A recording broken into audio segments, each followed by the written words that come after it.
Įsivaizduok savo gyvenimą kaip stebuklingą sodą. Kiekviena svajonė ar troškimas yra sėkla, kurią nusprendei pasodinti savo vidinėje erdvėje. Ir mumyse taip pat kaip ir mūsų realybėje.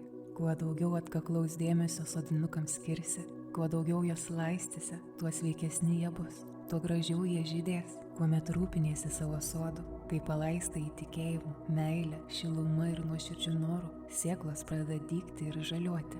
Leisk paklausti, ką darytum, jeigu žinotum, kad tavo pasodintos sėklos vieną dieną ims žydėti ir taps klestinčiu sodu. Tavo viduje tiesiog gyventų žinojimas, tikėjimas, kad tai bus ir kitaip net būti negali. Todėl tikėk, tyliai ir garsiai, pasyviai ir aktyviai, tavo norai ir svajonės galiausiai sužydės tau prieš akis.